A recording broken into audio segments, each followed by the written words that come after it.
1985년 봄, 부산 영도구 복례동의 새벽은 언제나 똑같습니다. 시계 바늘이 4시를 가리키면 김순희는 어김없이 눈을 뜹니다. 58년을 살아오면서 몸에 밴 습관이죠.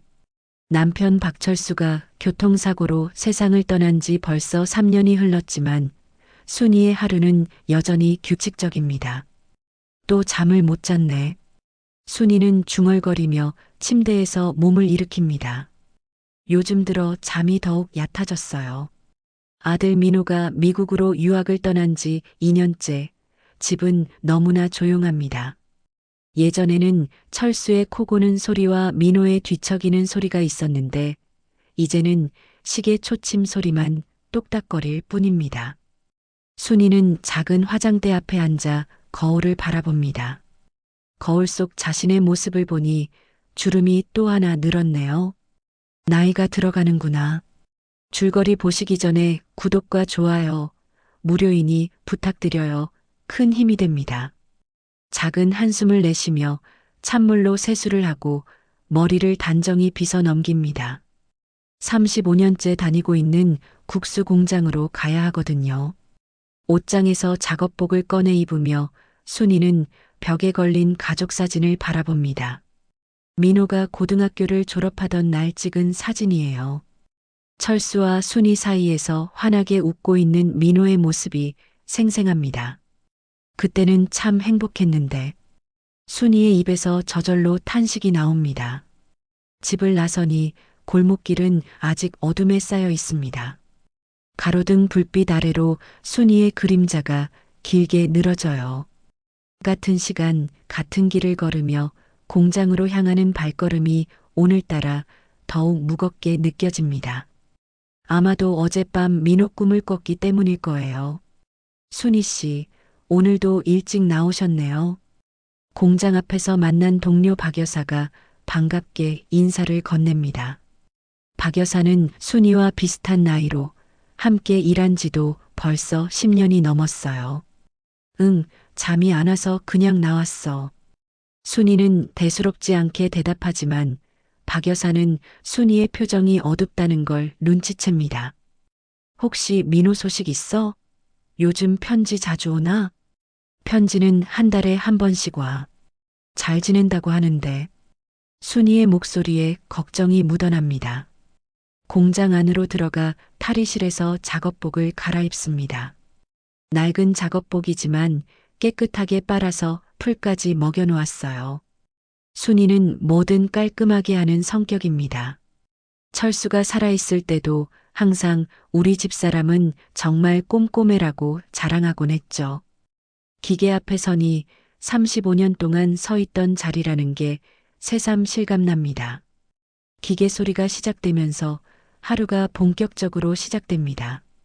하지만 오늘따라 순희의 마음은 자꾸만 딴 곳으로 흘러갑니다. 민호야, 넌 정말 잘 지내고 있는 거니? 혼자서 중얼거리며 국수를 포장합니다. 아들이 보내온 편지들을 하나하나 떠올려 봅니다. 처음에는 신기한 미국 생활 이야기로 가득했는데 요즘 편지는 왠지 짧아졌어요. 그리고 예전과 달리 뭔가 어색한 느낌이 듭니다. 점심시간이 되자 순희는 도시락을 펼쳐놓고 혼자 밥을 먹습니다.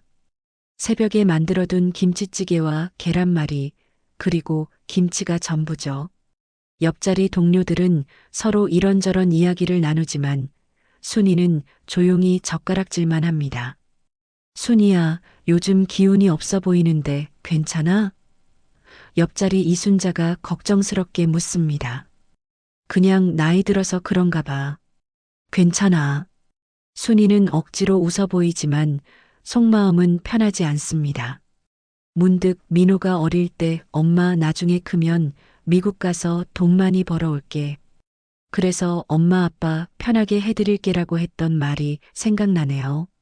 그때는 그냥 아이들이 하는 철없는 말인 줄 알았는데 정말로 미국에 가버렸어요.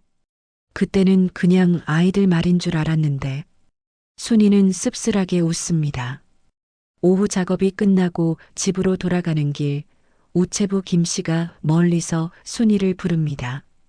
김 씨는 이 동네에서 20년 넘게 우편 배달을 해온 베테랑이에요. 순이 씨, 편지 왔어요. 이번에는 빨리 왔네요. 편지 봉투를 받아든 순이의 손이 살짝 떨립니다. 로스앤젤리스라고 찍힌 빨간 도장을 보니 가슴이 두근거려요. 민호의 편지입니다. 고맙습니다. 순이는 김 씨에게 인사하고 편지를 소중히 품에 안습니다. 집에 도착해 현관문을 열고 들어서니 고요한 정적이 순이를 맞이합니다. 전등을 켜고 식탁에 앉아 편지를 조심스럽게 뜯어봅니다. 민호의 익숙한 글씨가 나타나죠. 하지만 뭔가 평소와 다릅니다. 어머니, 저는 잘 지내고 있어요. 여기 날씨는 항상 좋고 일도 잘 되고 있습니다. 곧 영주권을 받게 될 것 같아요. 어머니도 미국으로 오시면 좋겠어요. 여기서는 더 좋은 생활을 할 수 있을 거예요. 편지를 다 읽고 나니 뭔가 이상합니다. 평소 민호답지 않게 격식을 차린 말투예요. 그리고 구체적인 생활 이야기가 하나도 없어요. 예전에는 어떤 음식을 먹었는지, 어떤 친구들을 만났는지 자세히 써주곤 했는데 말이죠. 영주권? 순이는 편지를 다시 천천히 읽어봅니다. 미국으로 오라고? 미국이라는 나라가 순이에게는 너무나 먼 곳입니다. 영어 한마디 못하는 자신이 어떻게 그런 곳에서 살 수 있을까요? 하지만 아들이 원한다면 어머니로서는 고민이 됩니다. 그날 밤 순이는 잠들지 못하고 이불 속에서 뒤척입니다. 민호의 편지에서 느껴지는 어색함, 뭔가 숨기고 있는 것 같은 느낌이 계속 마음에 걸려요. 어머니의 직감이라고 해야 할까요?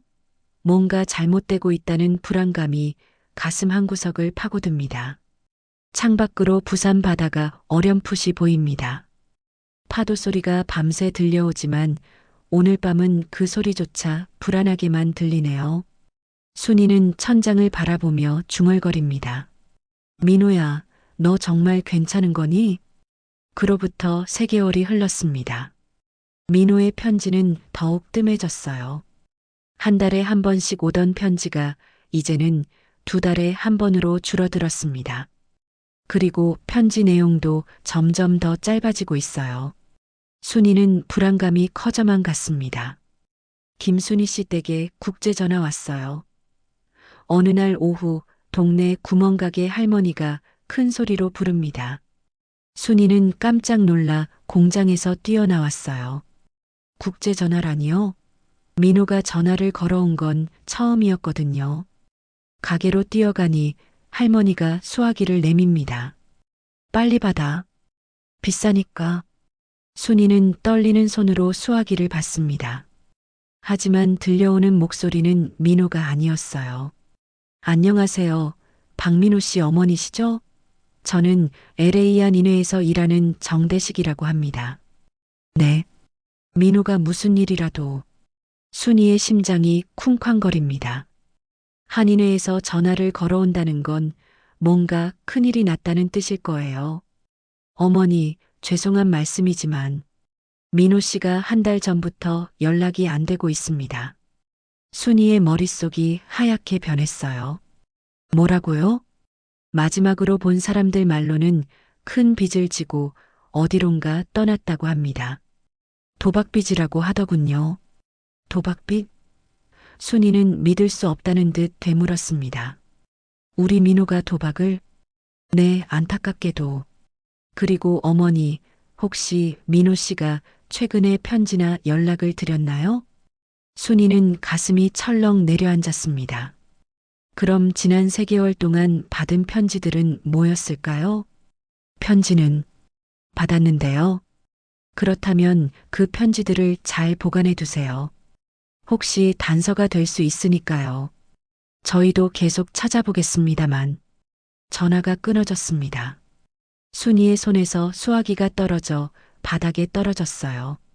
순이야, 괜찮아? 구멍가게 할머니가 걱정스럽게 물었지만 순이는 아무 대답도 할 수 없었습니다. 집으로 돌아온 순이는 민호의 방으로 들어갔습니다. 2년 전 떠날 때 그대로 정리되어 있는 방이에요. 책상 서랍을 열어보니 민호가 남겨둔 물건들이 그대로 있었어요. 그런데 뭔가 이상했습니다. 서랍 깊숙이 숨겨진 또 다른 편지들을 발견한 거예요. 봉투에는 분명 민호의 글씨로 자신의 이름이 적혀 있었지만 이 편지들은 한 번도 본 적이 없었어요. 첫 번째 편지를 열어보니 순이는 경악했습니다. 어머니, 저 큰일 났어요. 사업에 실패해서 많은 빚을 지게 되었어요. 더 이상 어머니께 걱정을 끼쳐드릴 수 없어서 이렇게 편지로만 말씀드려요. 혹시 이상한 사람들이 어머니를 찾아오면 절대 문을 열어주지 마세요. 두 번째 편지는 더욱 충격적이었습니다. 어머니, 제가 도박에 손을 댔어요. 처음에는 생활비를 벌려고 했는데 이제 돌이킬 수 없을 만큼 깊이 빠져버렸어요. 무서운 사람들이 저를 찾고 있어요. 어머니, 정말 죄송해요. 세 번째 편지에서는 더욱 절망적인 내용이 나왔습니다. 어머니, 저는 이제 정말로 위험한 상황에 처했어요. 갱들과 연루되어 버렸어요. 만약 제가 연락이 안 된다면 저에게 무슨 일이 생겼다고 생각하세요? 어머니, 사랑해요. 순이는 편지를 읽으며 온몸이 떨렸어요. 그럼 지난 몇 달 동안 받은 편지들은 대체 누가 보낸 걸까요? 왜 민호는 이런 편지들을 숨겨놓았을까요? 그때 현관문 밖에서 발소리가 들렸습니다. 순이는 편지들을 급히 치우고 현관으로 나갔어요. 문 밖에 누군가 서 있는 것 같았지만 노크 소리는 들리지 않았습니다. 누구세요? 순이가 조심스럽게 물었지만 대답이 없었어요. 문구멍으로 내다보니 낯선 남자가 서 있었습니다. 검은 양복을 입고 선글라스를 쓴 남자였어요. 순이는 민호의 편지가 떠올라 소름이 돋았습니다. 남자는 한참을 서 있다가 그냥 돌아갔습니다. 하지만 순이는 안심할 수 없었어요.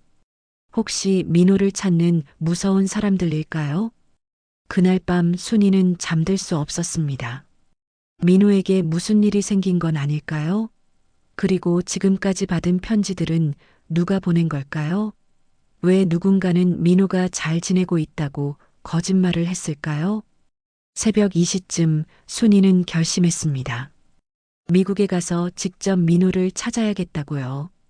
영어를 못해도 돈이 없어도 혼자서라도 가야겠어요. 어머니로서 아들을 포기할 수는 없으니까요. 민호야, 엄마가 간다. 꼭 찾아서 데려올게. 순이는 민호의 사진을 꼭 안고 중얼거렸습니다. 하지만 순이는 아직 몰랐어요. 이 모든 일 뒤에 훨씬 더 큰 비밀이 숨어 있다는 걸 말이죠.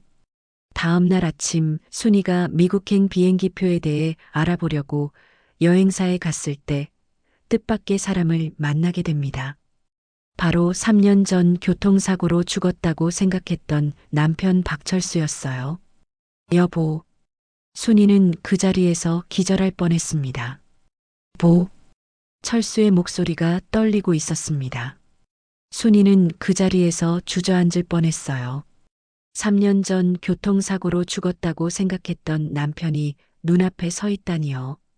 여행사 안에 다른 사람들이 모두 이상하게 쳐다봤지만 순이는 아무것도 신경 쓸 수 없었습니다. 당신이 살아있었어? 순이의 목소리는 간신히 나왔어요. 철수는 고개를 숙이며 말했습니다. 여보, 여기서는 안 돼. 집으로 가자. 순이는 꿈을 꾸는 것 같았어요. 철수의 손을 만져보니 따뜻했습니다. 살아있는 사람의 손이었어요. 두 사람은 아무 말 없이 집으로 향했습니다. 길에서 만난 이웃들이 철수를 보고 깜짝 놀라며 뒤를 돌아봤지만 철수는 고개만 숙이고 빨리 걸었어요. 집에 도착하자마자 순이는 철수를 마주보고 앉았습니다. 3년 동안 그리워했던 남편의 얼굴이었지만 지금은 낯설게만 느껴졌어요. 설명해. 도대체 뭐가 어떻게 된 거야? 순이의 목소리에는 분노가 섞여 있었습니다. 철수는 한참을 망설이다가 입을 열었습니다. 여보, 내가 죽은 척했던 건 사업 실패로 큰 빚을 졌거든. 정말 큰 빚이었어. 5천만 원이 넘는 돈이었지. 5천만 원? 순이는 깜짝 놀랐어요. 그때만 해도 엄청난 큰 돈이었거든요. 깡패들이 집까지 찾아와서 협박을 했어. 당신과 민호를 위험에 빠뜨릴 수 없었거든. 철수의 목소리가 떨렸습니다. 그래서 교통사고를 가장했어. 친구 하나가 도와줬지. 순이는 믿을 수 없다는 표정으로 철수를 바라봤어요. 그럼 장례식은? 관 속에 들어간 건? 모래주머니를 넣었어. 그리고 나는 그날 밤 중국으로 떠났지. 거기서 3년 동안 일해서 빚을 다 갚았어. 3년 동안? 순이의 목소리가 높아졌습니다. 3년 동안 나 혼자 얼마나 힘들었는데, 민호는 또 얼마나 아버지를 그리워했는데, 철수는 고개를 들 수 없었어요. 미안해, 여보. 정말 미안해. 순이는 갑자기 민호 생각이 났습니다. 그럼 민호도 알고 있었던 거야? 철수는 잠시 말을 멈췄습니다. 그리고는 고개를 끄덕였어요. 민호는 미국 가기 전에 내가 살아있다는 걸 알게 됐어. 뭐라고? 순이는 의자에서 벌떡 일어났습니다. 그럼 민호도 나만 속이고 있었다는 거야? 여보, 들어봐. 민호는 우연히 알게 된 거야. 내가 중국에서 돈을 보낼 때 실수로. 그래서 민호가 갑자기 미국에 가겠다고 한 거구나. 순이는 모든 퍼즐이 맞춰지는 것 같았어요. 아들도 나를 속이고 남편도 나를 속이고. 철수는 순이의 손을 잡으려 했지만 순이는 뿌리쳤습니다. 그런데 여보, 민호가 미국에서 무슨 일이 있었다고 했지? 철수가 조심스럽게 물었어요. 순이는 오늘 한인회에서 받은 전화와 민호의 숨겨진 편지들에 대해 이야기했습니다. 철수의 얼굴이 점점 굳어졌어요. 도박빚? 갱들? 철수는 머리를 감췄습니다. 이게 다 내 잘못이야. 내가 죽은 척하지만 않았어도. 그런데 이상한 게 있어. 순이는 최근에 받은 편지들을 꺼내 보였습니다. 분명 민호가 실종됐다는데 나한테는 계속 멀쩡하다는 편지가 왔거든. 철수는 편지를 읽어보더니 얼굴이 창백해졌어요. 이 편지, 민호 글씨가 맞아? 그래서 더 이상한 거야. 글씨는 민호 글씨 같은데 내용이 너무 이상해. 그때 현관문에서 노크 소리가 들렸습니다. 순이와 철수는 서로를 바라봤어요. 누구세요? 순이가 물었지만 대답이 없었습니다. 철수는 조용히 일어나서 문구멍으로 밖을 내다봤어요. 어제 순이가 본 것과 같은 검은 양복을 입은 남자들이 서 있었습니다. 여보, 뒷문으로 나가자. 철수가 속삭였습니다. 왜? 저 사람들이 누군데? 설명은 나중에 하고 일단 피하자. 두 사람은 조용히 뒷문으로 나와 뒷골목으로 도망쳤습니다. 한참을 뛰어서 동네 찻집에 들어갔어요. 여보, 사실 나한테도 비밀이 하나 더 있어. 철수가 말했습니다. 또 뭔데? 순이는 지쳐 보였어요. 민호가 미국에 가기 전에 내가 보험금 사기를 제안했어. 순이는 찻잔을 떨어뜨릴 뻔했습니다. 보험금 사기? 내 생명 보험금 말이야. 어차피 죽은 걸로 되어 있으니까 그 돈으로 민호 학비도 되고. 철수는 점점 작은 목소리로 말했어요.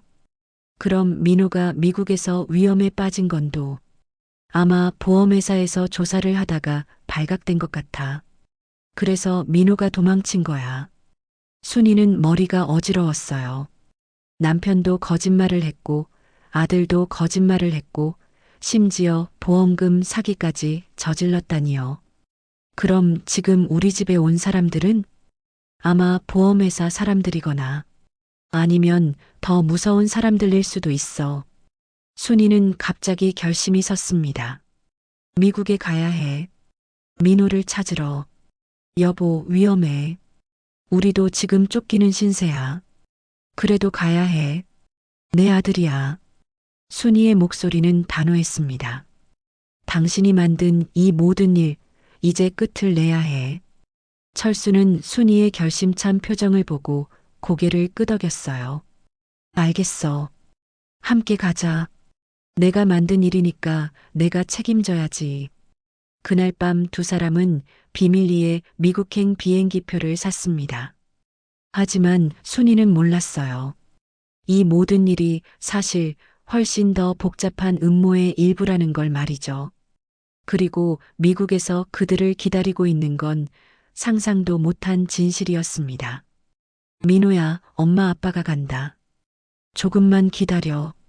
1985년 12월 LA 국제공항에 도착한 순이와 철수는 완전히 다른 세상에 발을 디뎠습니다.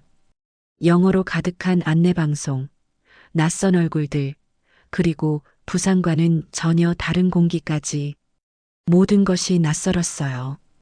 여보, 어디로 가야 하지? 철수도 당황한 기색이 역력했습니다. 순이는 가방에서 한인의 정대식 씨의 전화번호를 꺼냈어요. 일단 한인타운으로 가자. 택시를 타고 한인타운에 도착하니 한글 간판들이 보였습니다. 그제야 조금 안심이 되었어요. 첫 번째로 찾아간 곳은 한인의 사무실이었습니다. 정대식 선생님 계신가요? 순이가 물었습니다. 아, 박민호 씨 어머님이시군요. 정대식은 중년의 인자한 남자였어요. 정말 오시다니. 하지만 상황이 좋지 않습니다. 어떻게 좋지 않다는 건가요? 정대식은 두 사람을 작은 상담실로 안내했습니다. 민호 씨가 연루된 일이 단순한 도박빚이 아닙니다. 보험금 사기 조직과 관련이 있어요. 철수의 얼굴이 하얗게 변했습니다. 보험금 사기 조직이요?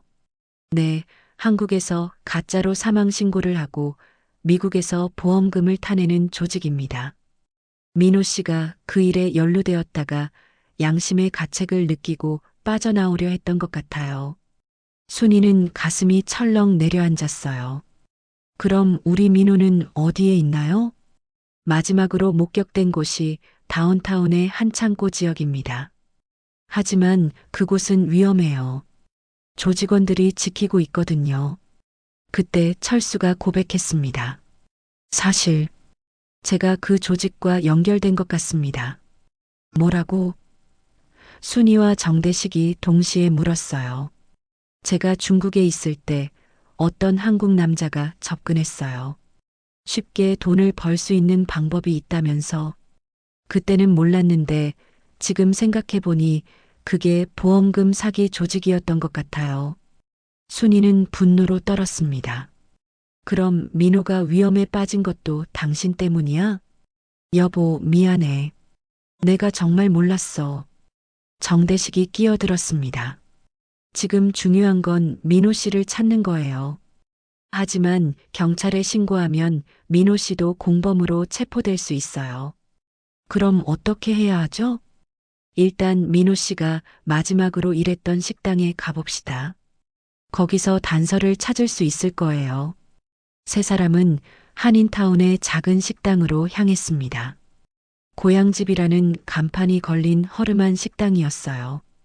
사장 김 씨는 50대 중반의 인상 좋은 남자였지만 민호 이야기가 나오자 표정이 어두워졌습니다. 민호? 그 친구. 좀 복잡한 일에 휘말렸어요. 어떤 복잡한 일인가요? 순이가 간절하게 물었습니다. 도박빚 때문에 갱들한테 쫓기고 있었거든요. 처음에는 착한 애였는데 어느 순간부터 이상해지더라고요. 우리 아들이 도박을? 순이는 아직도 믿을 수 없었어요. 그런데 이상한 게 있어요. 김 사장이 주위를 둘러보며 작은 목소리로 말했습니다. 어떤 한국 남자가 계속 민호를 찾아다녔어요. 민호 아버지라고 하면서 순이와 철수는 서로를 바라봤습니다. 철수는 미국에 온 게 이번이 처음인데 누가 민호의 아버지라고 했다는 걸까요? 그게 언제부터였는데요? 철수가 물었습니다. 한 6개월 전부터요. 그 사람이 민호한테 뭔가 제안을 했는데 그 후로 민호가 이상해졌어요. 돈은 많이 생겼는데 표정은 점점 어두워지더라고요. 김 사장은 계속 말했습니다. 그 남자 나이는 50대 정도였고 부산 사투리를 쓰더라고요. 민호랑 닮은 구석도 있었어요. 순이는 소름이 돋았습니다. 철수 말고 또 다른 사람이 민호의 아버지라고 했다니요. 혹시 그 사람 이름 아세요? 박철호라고 했던 것 같은데 확실하지는 않아요. 박철호? 철수의 형 이름이었습니다. 하지만 철수의 형은 10년 전에 사망했어요. 철수가 떨리는 목소리로 물었습니다. 혹시 그 사람 왼쪽 손목에 큰 흉터가 있었나요? 어떻게 아세요? 맞아요. 왼쪽 손목에 흉터가 있었어요. 철수는 주저앉을 뻔했습니다. 형님이 살아계셨다고? 순이는 점점 더 혼란스러워졌어요. 죽었다고 생각했던 남편도 살아있었고, 이제는 죽었다고 생각했던 시아버지까지 살아있다는 거였습니다. 당신네 집안은 도대체 뭐야? 다들 죽은 척하고 살아있는 거야? 그날 밤 모텔에서 철수는 순이에게 모든 걸 털어놨습니다. 여보, 사실 형님이 죽었다는 것도 거짓말이었어. 형님은 큰 사기 사건에 연루되어서 신분을 바꾸고 미국으로 도망쳤어. 뭐라고? 순이는 기가 막혔어요. 형님이 미국에서 보험금 사기 조직을 운영하고 있었던 거야. 그리고 민호를 그 일에 끌어들인 거고. 그럼 민호가 받은 그 편지들도 아마 형님이 민호를 시켜서 보낸 거야. 어머니를 안심시키려고. 순이는 모든 게 연결되는 것 같았어요.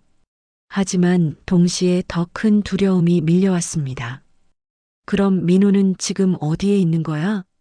아마 형님한테 반항하다가 위험에 빠진 것 같아. 그때 모텔 문 밖에서 발소리가 들렸습니다. 순이와 철수는 숨을 죽였어요. 박철수 씨, 나와 보시죠. 밖에서 낯선 남자 목소리가 들렸습니다.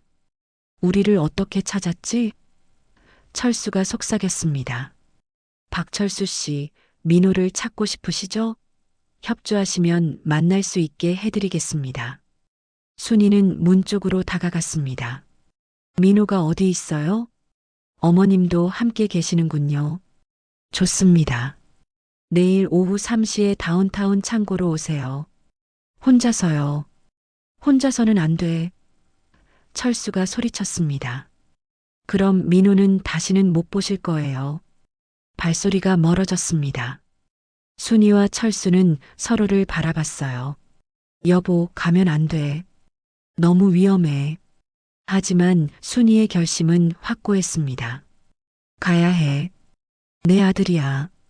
다음 날 오후 2시 30분, 순이는 철수 몰래 모텔을 나섰습니다.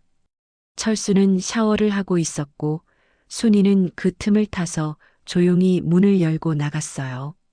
가방 속에는 부산에서 가져온 식칼 한 자루가 들어 있었습니다. 다운타운의 창고 지역은 을씨년스러웠어요. 낡은 건물들과 텅 빈 거리, 그리고 어둑한 골목들. 순이는 두려웠지만 민호를 생각하며 발걸음을 재촉했습니다. 지정된 창고 앞에 도착하니 검은 승용차 한 대가 서 있었어요. 차에서 내린 남자는 어제 모텔에서 목소리를 들었던 그 사람이었습니다. 어머님 오셨군요. 용기 있으시네요. 우리 민호 어디 있어요? 순이는 떨리는 목소리로 물었습니다. 안으로 들어가시죠. 창고 안은 어둡고 습했어요. 오래된 상자들이 쌓여 있고 구석에는 의자 몇 개가 놓여 있었습니다. 그리고 그 의자 중 하나에 묶여 있는 사람이 보였어요. 민호야. 순이는 달려갔습니다. 하지만 가까이 가서 보니 민호가 아니었어요. 비슷한 체격의 다른 젊은 남자였습니다. 입에는 재갈이 물려 있고 얼굴에는 상처가 나 있었어요. 민호가 아니잖아요. 우리 아들 어디 있어요? 순이가 소리쳤습니다. 그때 창고 안쪽에서 익숙한 목소리가 들렸어요. 순이야. 정말 오래간만이구나. 어둠 속에서 나타난 사람을 보고 순이는 경악했습니다. 바로 시아버지 박철호였어요. 10년 전에 죽었다고 생각했던 사람이었습니다. 아버님? 아버님이 살아계셨어요? 박철호는 10년 전보다 훨씬 늙어 보였지만 여전히 날카로운 눈빛을 하고 있었어요. 왼손목에 큰 흉터도 그대로였습니다. 아들 철수도 죽은 척하고 살아있다더군. 우리 집안은 죽음을 속이는 재주가 있나 봐. 박철호가 비웃었습니다. 민호는 어디 있어요? 제발 우리 아들만은. 민호? 그 녀석이 배신을 했어. 나를 경찰에 신고하려고 했다고. 순이는 가슴이 철렁 내려앉았어요. 그럼 민호에게 뭔 일을 시킨 거예요? 별거 아니야. 그냥 한국에서 죽은 사람들의 신분으로 보험금을 타내는 일이지. 쉬운 일이야. 그런 나쁜 일을 우리 민호한테 시켰다고요? 박철호는 의자에 앉으며 말했습니다. 나쁜 일? 순이야, 세상이 얼마나 각박한지 몰라. 정직하게 살면 개죽음이야. 그래도 범죄는 안 되죠. 범죄? 박철호가 크게 웃었습니다. 철수도 같은 일을 했어. 자기 죽음을 속이고 보험금을 타내려고 했잖아. 순이는 할 말을 잃었어요. 남편도 시아버지도 심지어 아들까지 모두 거짓말과 범죄에 연루되어 있었던 거예요. 그런데 민호 그 녀석이 갑자기 양심이 생겼다고 하더군. 이 일을 그만두고 싶다고 어머니께 진실을 말씀드리겠다고 하더라. 그럼 민호는 지금 어디에? 걱정하지 마. 아직 살아있어. 하지만 그때 창고 문이 벌컥 열렸습니다. 철수가 숨을 헐떡이며 뛰어들어왔어요. 여보, 여기 있었구나. 철수야, 너도 왔구나. 박철호가 여유롭게 말했습니다. 형님, 정말 살아계셨군요. 그래, 동생아. 10년 만이네. 철수는 순이 곁으로 달려가 그의 손을 잡았어요. 여보, 괜찮아? 민호는 어디 있어요, 형님? 철수가 다급하게 물었습니다. 민호? 그 녀석은 안전한 곳에 있어. 하지만 문제가 하나 있지. 무슨 문제요? 박철호는 서류 뭉치를 꺼내 보였습니다. 보험회사에서 수사를 시작했어. 철수 너의 가짜 죽음부터 시작해서 모든 게 들통날 위기야. 순이는 절망했어요. 그럼 어떻게 되는 거예요? 간단해. 증거를 없애면 돼. 증거를 없앤다는 게 민호가 증거야. 그 녀석이 모든 걸 다 알고 있거든. 철수의 얼굴이 하얗게 변했습니다. 설마 민호를 걱정하지 마. 죽이지는 않을 거야. 다만 영원히 입을 다물게 할 뿐이지. 그때 순이가 갑자기 일어났어요. 안 돼요. 내 아들한테 손대지 마세요. 순이는 가방에서 식칼을 꺼내 들었습니다. 민호 어디 있는지 말씀하세요. 박철호와 그의 부하들이 놀란 표정을 지었어요. 58세의 아주머니가 칼을 들고 대드는 모습이 예상 밖이었거든요. 순이야, 진정해. 칼 내려놔. 싫어요. 우리 민호 데려올 때까지는 못 내려놔요. 어머님, 위험해요. 박철호의 부하가 다가왔지만 순이는 칼을 휘두르며 막았어요. 가까이 오지 마요. 그때 창고 밖에서 사이렌 소리가 들렸습니다. 경찰차 소리였어요. 이런, 누가 신고를 했지? 박철호가 당황했습니다. 철수가 주머니에서 휴대폰을 꺼내 보였어요. 제가 신고했어요, 형님. 뭐, 너가? 형님, 이제 그만해요. 민호만은 살려주세요. 박철호는 분노에 찬 표정으로 철수를 바라봤어요. 이 배신자, 경찰들이 창고 안으로 몰려들었습니다. 한국계 경찰관 한 명이 앞장서서 들어왔어요. 모두 손들어. 경찰이다. 박철호는 체포되었고 그의 부하들도 모두 붙잡혔습니다. 순이는 그제야 칼을 내려놓고 주저앉았어요. 민호, 우리 민호는 어디 있어요? 순이가 경찰관에게 물었습니다. 박민호 씨요? 안전한 곳에 보호하고 있습니다. 곧 만나실 수 있어요. 하지만 경찰관의 다음 말은 충격적이었습니다. 다만 박민호 씨도 수사를 받아야 합니다. 보험금 사기에 가담한 혐의로요. 순이는 무너져 내렸어요.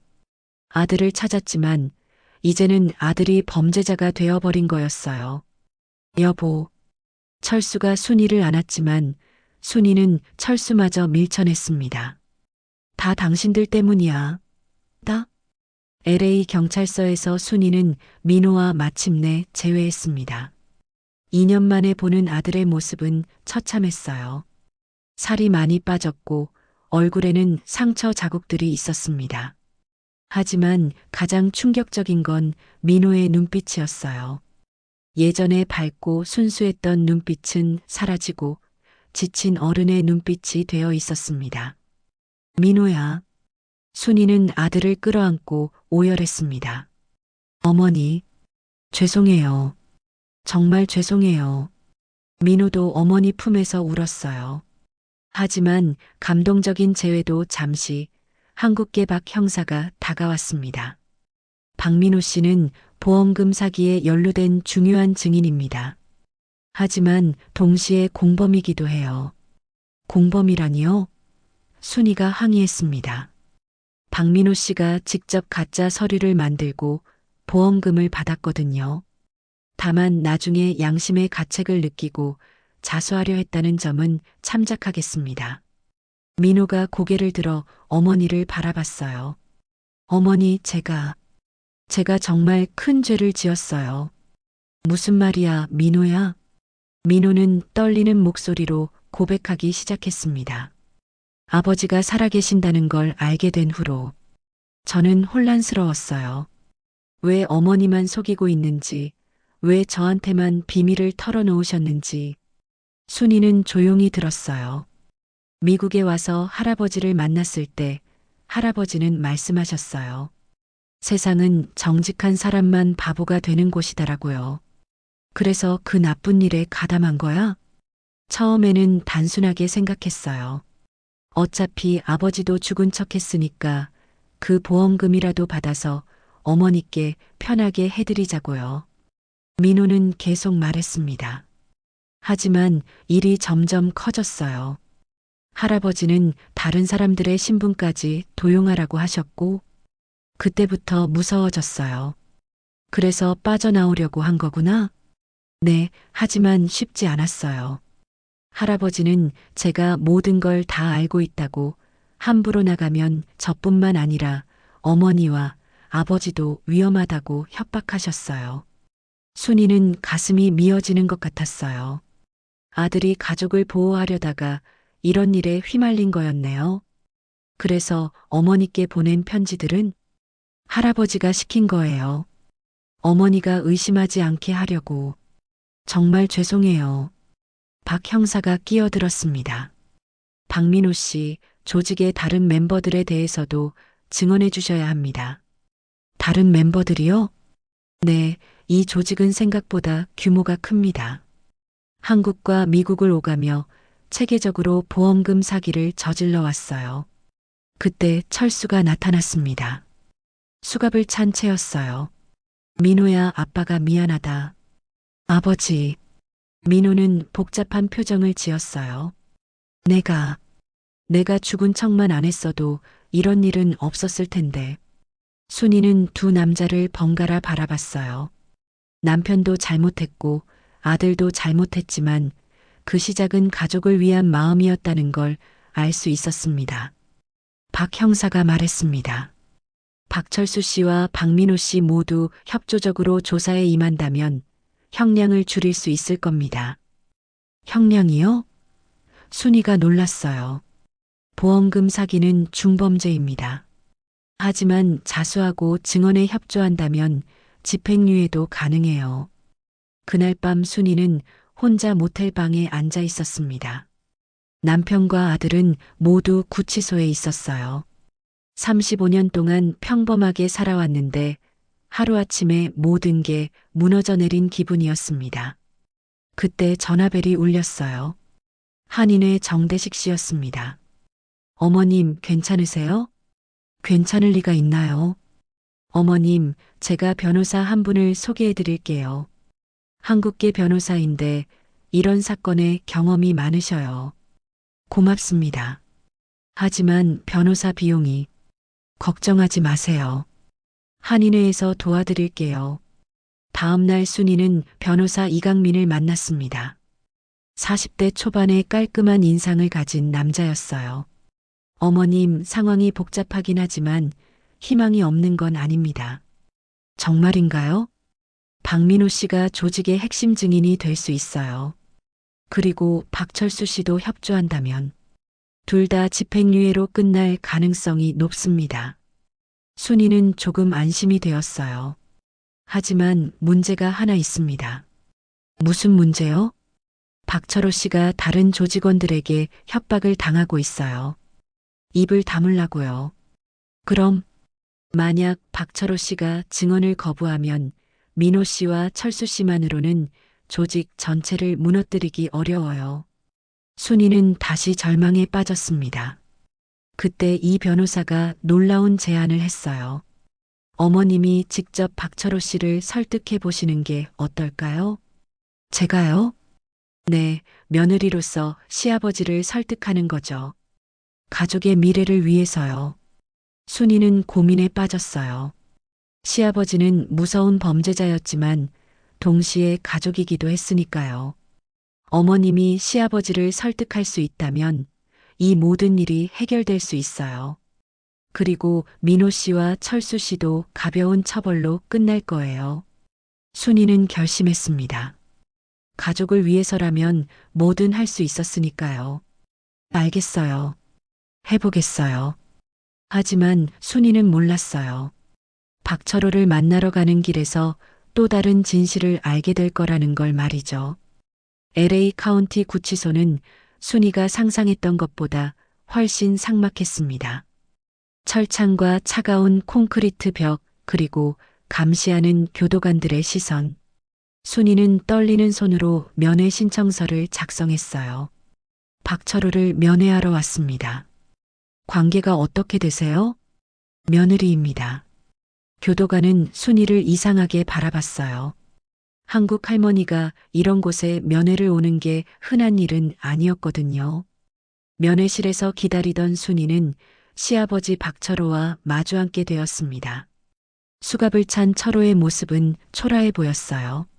순이야, 이런 곳까지 와줘서 고맙다. 아버님, 민호와 철수를 위해서 왔어요. 그 두 녀석들 걱정이구나. 아버님, 제발 진실을 말씀해 주세요.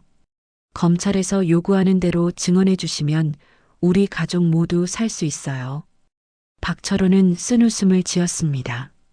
순이야, 세상이 그렇게 간단하지 않아. 내가 증언하면 우리 모두 죽어. 무슨 말씀이세요? 이 조직이 생각보다 크다고. 한국에도 미국에도 손을 뻗치고 있어. 나 하나 죽이는 건 일도 아니야. 그때 박철호가 갑자기 목소리를 낮췄습니다. 순이야, 사실 너한테 말하지 못한 게 하나 더 있어. 또 뭔가요? 민호가 내 친손자가 아니야. 순이는 귀를 의심했어요. 뭔 소리예요? 철수가 결혼하기 전에 너 임신하고 있었잖아. 그때 그 아이 아버지가 따로 있었지? 순이의 얼굴이 하얗게 변했습니다. 35년 전에 비밀이었어요. 어떻게 아셨어요? 나도 다 알고 있었어. 하지만 철수가 너를 사랑했고 민호를 친아들처럼 키웠으니까 상관없다고 생각했지. 그럼 철수는? 철수는 지금도 모르고 있어. 민호를 친아들이라고 믿고 있지. 왜 갑자기 이런 얘기를 하세요? 민호의 친아버지가 누군지 아나? 순이는 고개를 저었어요. 그 사람은 이미 오래전에 연락이 끊어진 사람이었거든요. 김대한이야. 김대한? 순이는 그 이름을 들어본 적이 있었어요.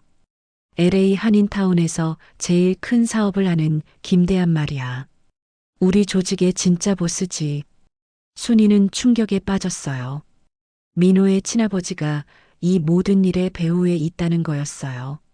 그 사람이 민호가 자기 아들이라는 걸 알고 있나요?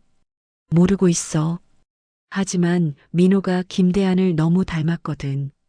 젊었을 때 김대한 모습과 똑같아. 그럼 어떻게 해야 해요? 김대한한테 진실을 말해야 해.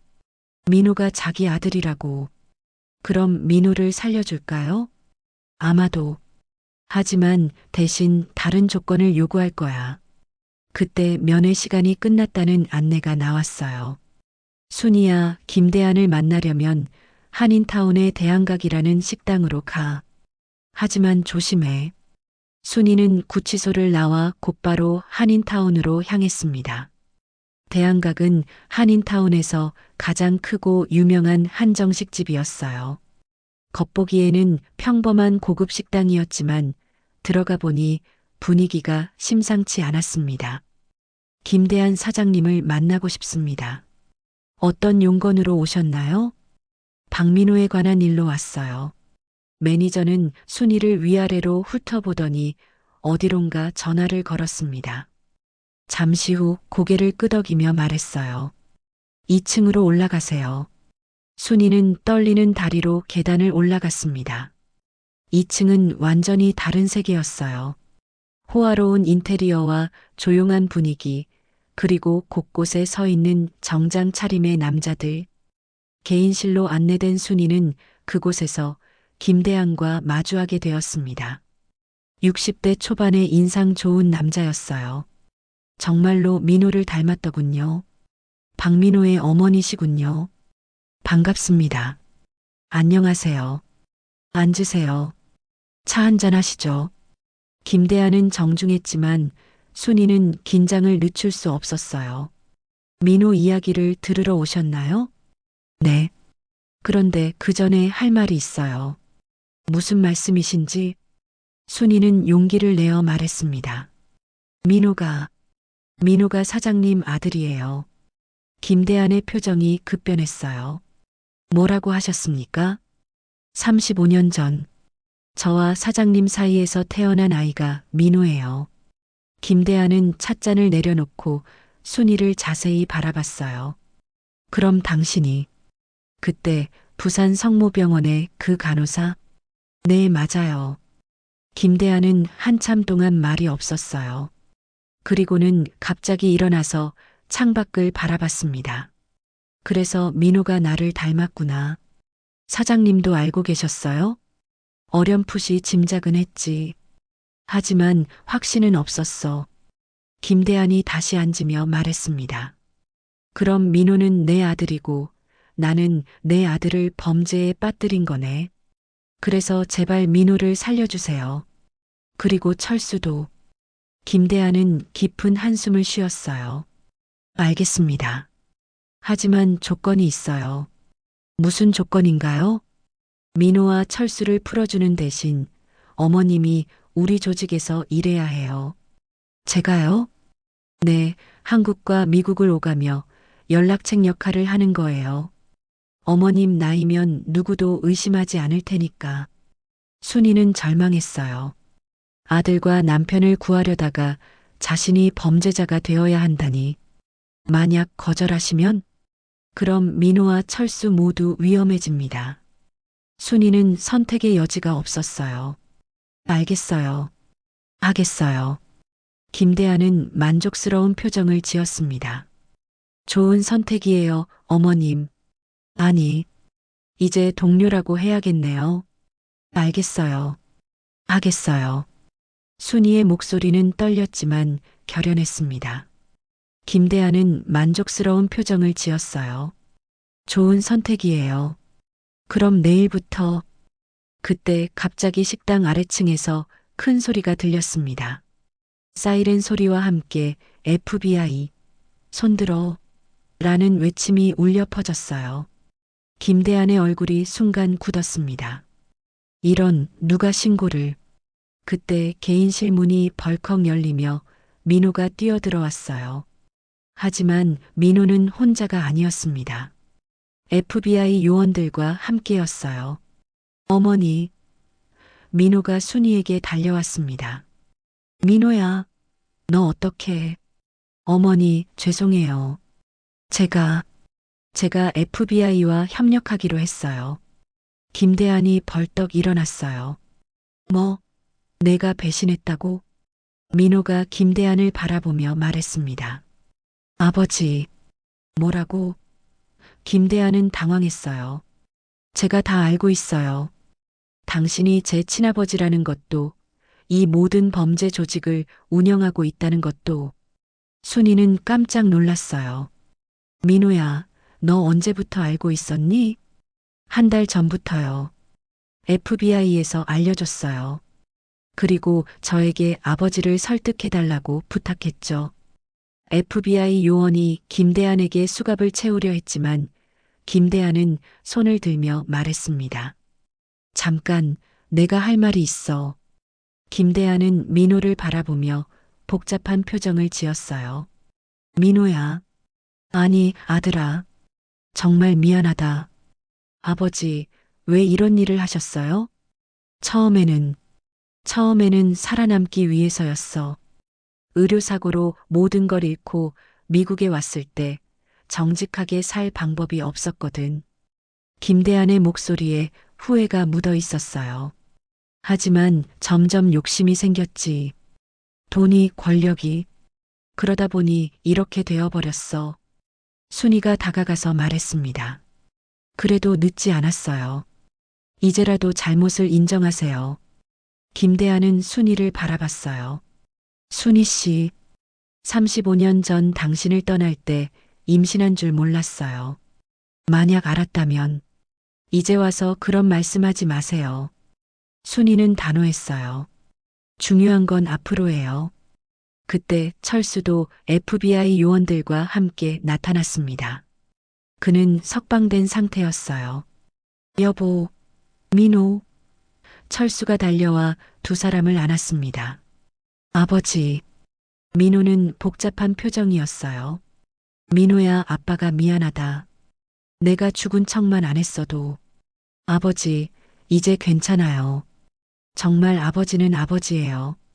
철수는 민호의 말뜻을 이해하지 못했지만 순이는 알 수 있었어요. 민호가 혈연보다 정을 선택한 거라는 걸 말이죠. 김대한이 FBI 요원에게 말했습니다. 나는 모든 걸 자백하겠어요. 대신 내 아들과 가족들은 보호해 주세요. 김대한 씨, 당신이 협조한다면 가족들에게는 피해가 가지 않을 겁니다. 김대한은 민호에게 다가가 손을 내밀었어요. 아들아, 아버지가 정말 미안하다. 늦었지만 이제라도 제대로 된 아버지가 되고 싶어.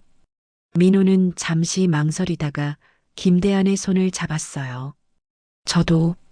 저도 아버지를 이해하려고 노력해 볼게요.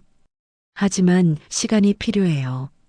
김대한은 고개를 끄덕였어요. 그걸로 충분해. FBI 요원들이 김대한을 데려가려 할 때 순이가 마지막으로 말했습니다. 잘못한 만큼 벌을 받으세요. 그리고 언젠가 진짜 가족이 될 수 있기를 바라요. 6개월 후 부산. 순이는 다시 복례동 집으로 돌아왔습니다. 하지만 이번에는 혼자가 아니었어요. 철수와 민호가 함께였습니다. 철수는 보험금 사기 혐의로 집행유예를 받았고 민호는 FBI 협력 덕분에 무혐의 처분을 받았어요. 김대한은 15년형을 선고받았지만 모범수로 복역하고 있다는 소식이 들려왔습니다. 어머니, 이제 정말 새로 시작하는 거죠? 민호가 물었어요. 그래, 이번에는 진짜로. 순이는 웃었습니다. 여보, 내가 다시는 거짓말 안 할게. 철수가 순이의 손을 잡았어요. 나도. 우리 모두 진실만 말하고 살자. 세 사람은 함께 부산 바다를 바라봤습니다. 파도 소리가 들려왔지만 이제는 평화롭게 들렸어요. 민호가 말했습니다. 어머니, 저 미국에서 배운 게 있어요. 뭔데? 가족이라는 건 피가 아니라 마음으로 이어지는 거라는 거요. 순이는 눈물이 났어요. 아들이 많이 성숙해졌다는 걸 알 수 있었거든요. 그래, 우리는 진짜 가족이야. 저녁이 되자 순이는 부엌에서 김치찌개를 끓였어요. 오랜만에 가족이 함께 먹는 저녁이었습니다. 맛있다, 여보. 역시 집밥이 최고야. 철수가 말했어요. 어머니 요리가 그리웠어요. 민호도 맛있게 먹었어요. 식사 후 세 사람은 거실에 앉아 차를 마셨습니다. 앞으로 어떻게 살까? 순이가 물었어요. 저는 대학을 다시 다니려고 해요. 법학과로요. 민호가 말했습니다. 법학과? 네, 나중에 변호사가 되어서 어려운 사람들을 도와주고 싶어요. 철수도 말했습니다. 나는 작은 식당이라도 차려볼까 해. 정직하게 살면서. 순이는 흐뭇했어요. 좋아. 우리 다 같이 열심히 살자. 그날 밤 순이는 오랜만에 깊이 잠들었습니다. 악몽 대신 좋은 꿈을 꾸었어요. 가족이 함께 웃고 있는 꿈이었습니다. 다음 날 아침 순이는 새벽 4시에 일어났습니다. 하지만 이번에는 공장에 가기 위해서가 아니었어요. 바다를 보러 갔습니다. 부산 바다는 여전히 아름다웠어요. 새벽 안개가 걷히면서 해가 떠오르고 있었습니다. 이제 정말 새로운 시작이구나. 순이는 혼자 중얼거렸어요. 그때 뒤에서 발소리가 들렸습니다. 철수와 민호가 함께 나왔어요. 어머니, 혼자 나오셨네요. 응, 바다가 보고 싶어서. 우리도 같이 봐요. 철수가 말했어요. 세 사람은 나란히 서서 바다를 바라봤습니다. 파도는 끊임없이 밀려왔다가 물러갔어요. 마치 인생처럼 말이죠. 힘든 일도 있었지만 결국 우리는 함께이네요. 민호가 말했어요. 그래, 가족이니까. 순이가 대답했어요. 안개는 완전히 걷혔고 밝은 햇살이 세 사람을 비추고 있었습니다. 새로운 하루가, 새로운 인생이 시작되고 있었어요.